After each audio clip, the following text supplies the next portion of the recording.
perhatikan tetesan air mata setiap orang yang hidup takut akan Dia. Dalam pencobaan, dalam persoalan, Dia berikan kekuatan. Tuhan takkan biarkan, Tuhan takkan tinggalkan setiap orang yang hidup mengasihi Dia. Walau harus hidup dalam penderitaan, namun tetap percaya. Semua pencobaan yang kau alami takkan melebihi kekuatanmu. Tetaplah pandang hidup Tuhan Yesus yang taat walau harus menderita. Setialah lakukan kehendak Bapa, tetaplah tinggal di dalam firman-Nya. Jadilah berkat bagi sesama sampai Bapa jemput pulang ke surga.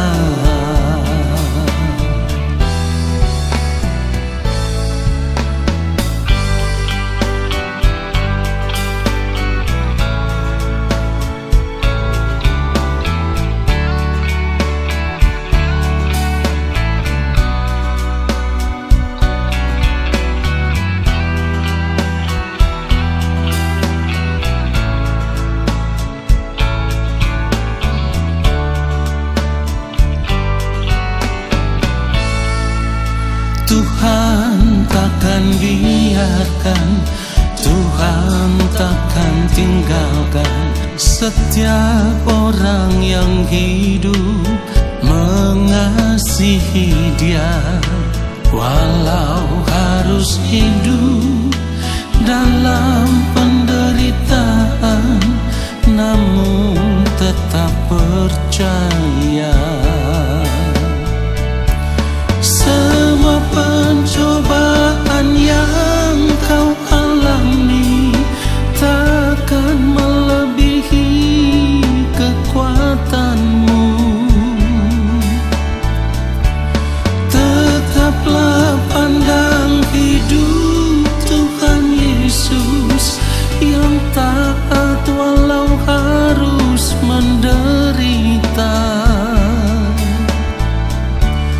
Setialah lakukan kehendak Bapa, tetaplah tinggal di dalam firman-Nya. Jadilah berkat bagi sesama sampai Bapa jemput pulang ke surga. Semua pencobaan yang kau alami takkan melebihi kekuatanmu. Tetaplah pandang hidup Tuhan Yesus yang taat walau harus menderita. Setialah lakukan kehendak Bapa, tetaplah tinggal di dalam firman-Nya. Jadilah berkat bagi sesama sampai Bapa jemput pulang ke surga. Jadilah berkat bagi sesama sampai Bapa jemput pulang ke surga. Sampai pulang ke surga.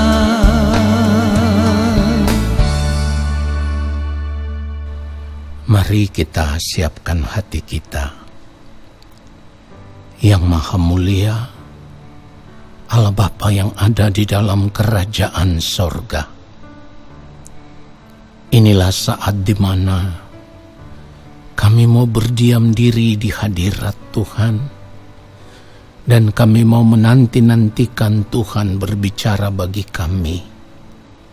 Bapa, hamba hanyalah alat.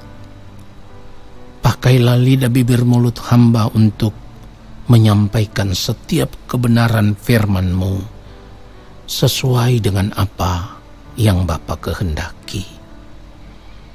Jangan biarkan hamba merekayasa satu kebenaran dengan pikiran hamba sebagai manusia. Tetapi biarlah kebenaran ini mengalir dari isi hati Bapa, dari pikiran dan perasaan Bapa sendiri. Taruhlah hamba-Mu serendah-rendahnya, kuduskanlah hamba-Mu dalam kebenaran-Mu untuk menyampaikan firman-Mu ya Allah. Dan maafkan setiap ketidaktepatan hidup dari apa yang kami lakukan salah di hadapan Tuhan selama ini. Supaya ketika kami mendengarkan kebenaran firman-Mu ya Tuhan, kami ada dalam kesucian kekudusan Allah. Roh Kudus Tuhan mengurapi setiap kami, lalu kami siapkan hati kami untuk menerima kebenaran firman-Mu. Haleluya. Amin. Saudara yang dikasihi oleh Tuhan Yesus Kristus, kalau kita hidup sebagai orang percaya, maka kita juga harus memiliki percaya yang benar kepada Allah. Ya, kita harus memiliki percaya yang benar kepada Allah. Mungkin saudara akan bertanya, kalau begitu Pak, ada percaya yang salah? Ya, ada. Saudaraku, firman Tuhan katakan, setiap orang yang percaya kepada Tuhan Yesus Kristus tidak akan binasa, melainkan memperoleh hidup yang kekal. Yohanes pasal 3 ayat 16, karena begitu besar kasih Allah akan dunia ini, sehingga ia telah mengaruniakan anaknya yang tunggal, supaya setiap orang yang percaya kepadanya tidak binasa, melainkan beroleh hidup yang kekal. Nah, persoalannya adalah banyak orang percaya yang tidak mau belajar, mengerti dengan benar apa itu percaya secara benar. Orang percaya tidak mau mengerti iman yang benar itu seperti apa. Saya harus berulang kali mengatakan kepada saudara bahwa percaya itu adalah penurutan akan kehendak Allah, atau menuruti akan perintah Allah. Dan itu artinya ketika kita hidup sebagai orang percaya, tetapi kita tidak hidup menuruti akan perintah Allah, maka hal itu sama dengan kita tidak percaya kepada Allah. Saudara suka atau tidak suka, inilah kebenaran. Karena kalau kita percaya berarti kita harus hidup menuruti perintah Allah. Kalau tidak menuruti perintah Allah kan berarti tidak percaya kepada Allah. Nah saudaraku, percaya yang benar itu ditunjukkan di dalam kehidupan Abraham, di mana Abraham bertindak melakukan semua perintah Allah, dan tindakan Abraham itulah diperhitungkan Allah sebagai kebenaran. Jadi kalau kita hanya mengaku kita ini orang percaya tetapi tidak pernah mau mengambil tindakan untuk hidup melakukan perintah Allah, maka itu sama dengan kita tidak percaya kepada Allah. Dalam kehidupan yang mulia Tuhan Yesus Kristus, ketika Tuhan Yesus masih hidup di dunia ini, begitu percayanya Tuhan Yesus kepada Bapa di sorga, Sehingga yang mulia Tuhan Yesus hanya punya prinsip hidup, makananku ialah melakukan kehendak Dia yang mengutus aku dan menyelesaikan pekerjaannya. Yohanes pasal 4 ayat 34. Nanti saudara baca itu. Nah saudaraku, selama ini karena kita salah mengerti tentang apa itu percaya, apalagi ditambah dengan pengajaran-pengajaran yang berkata bahwa asal percaya saja pasti selamat, pasti masuk surga, maka pada akhirnya saudara, ada begitu banyak orang percaya yang berpikir untuk keselamatan hidup mereka di kekekalan sudah tidak perlu lagi memperjuangkan sesuatu, karena asal percaya sudah pasti selamat. Itulah yang membuat ada begitu banyak orang percaya saat ini lebih memilih untuk hidup menikmati kehidupan dunia ini dengan segala kesenangannya. Dan mereka sudah tidak lagi berpikir bahwa pemahaman percaya mereka itu adalah percaya yang salah, yang tidak sesuai dengan kehendak Allah Bapa di sorga.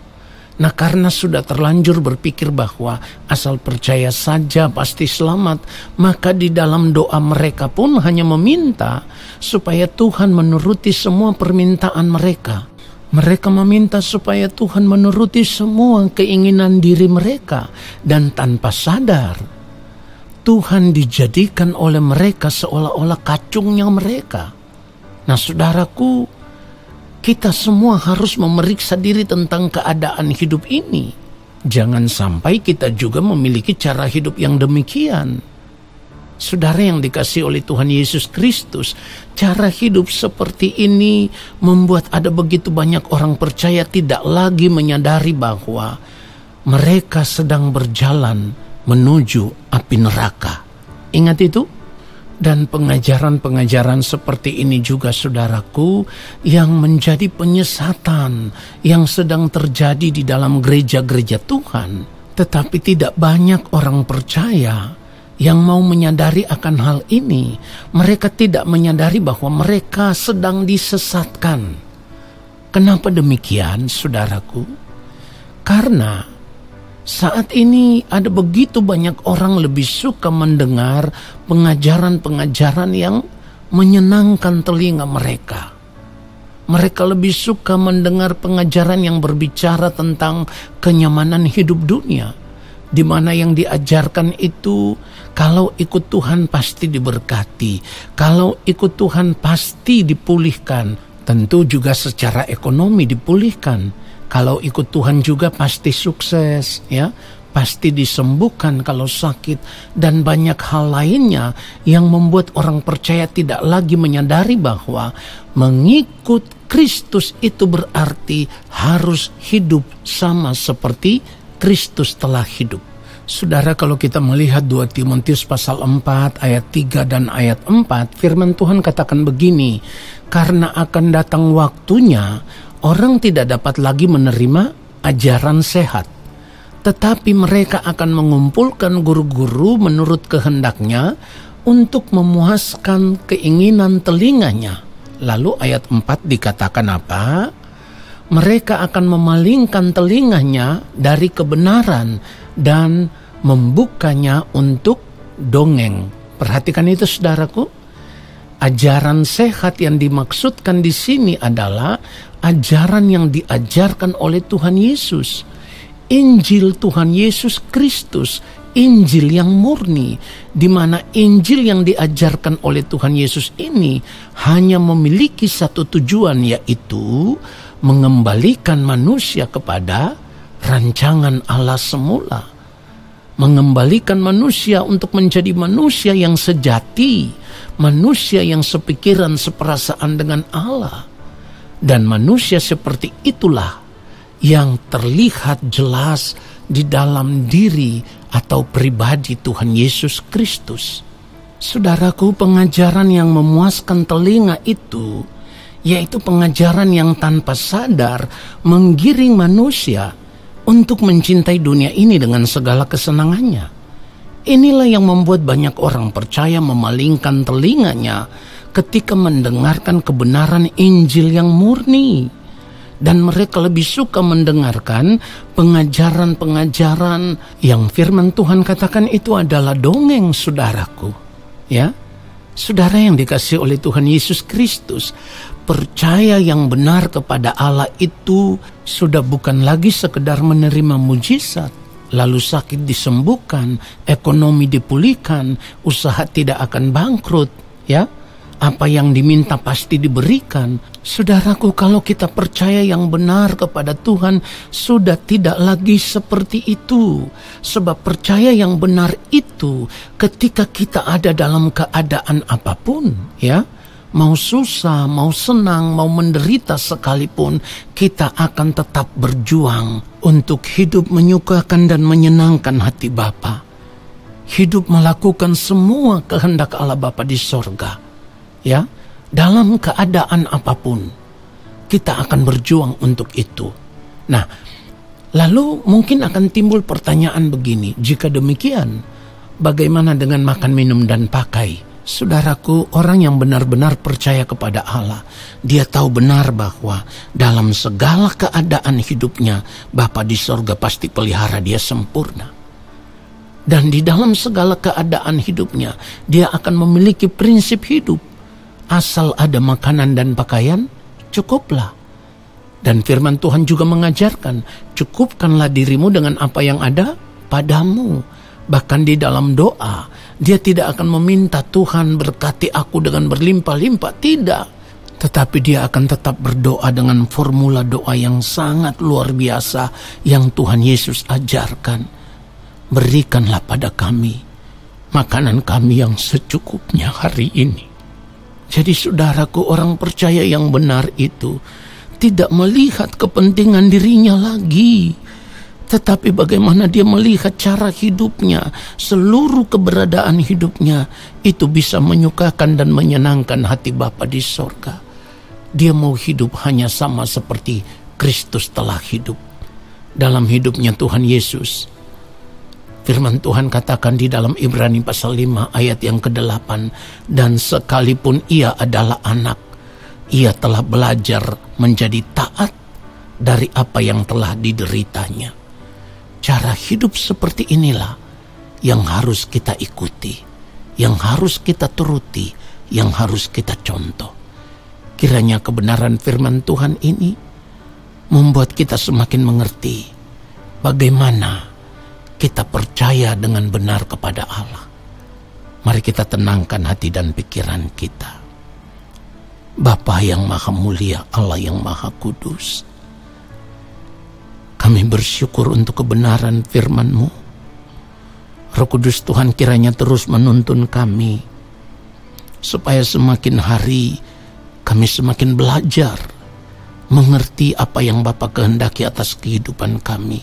Kami semakin belajar untuk mempercayai Engkau dengan benar dan tidak lagi melihat apa yang menjadi kepentingan diri kami, tetapi kami harus melihat bagaimana kami hidup hanya untuk menyukakan, menyenangkan hati Bapa. Terima kasih Tuhan untuk kebenaran firman-Mu, dan saat ini di akhir daripada saat teduh ini, hamba mau berdoa kepada anak-anak-Mu. Bapa, berkatilah anak-anak-Mu di dalam segala pergumulan hidup mereka, baik yang bergumul untuk masalah hidup, masalah ekonomi, masalah sakit penyakit, masalah pekerjaan, masalah rumah tangga, bahkan yang ada di ambang perceraian atau yang ada di dalam keretakan hidup rumah tangga. Hamba berdoa memohon belas kasihan Bapa, pulihkanlah kehidupan anak-anak-Mu, dan hamba percaya Bapa membelas kasihani mereka, tetapi jadilah sesuai dengan kehendak Bapa, janganlah sesuai dengan kehendak hamba sebagai manusia. Dan saat ini kami mau mengangkat tangan di hadapan Bapa. Kiranya Bapa berkenan menurunkan tangan dan memberkati kami semua. Segala berkat kasih karunia daripada Allah Bapa di sorga, cinta kasih dari Tuhan Yesus Kristus yang berlimpah-limpah di dalam persekutuan dengan Roh Allah yang kudus, turun atas kehidupan kami semua, menyertai langkah kehidupan kami semua, memberkati kami semua saat ini, kekal hingga Maranatha. Tuhan Yesus datang kembali menjemput kami. segala berkat dari Tuhan kami terima dengan iman percaya dan ucapan syukur di dalam nama Tuhan Yesus Kristus. Haleluya. Amin.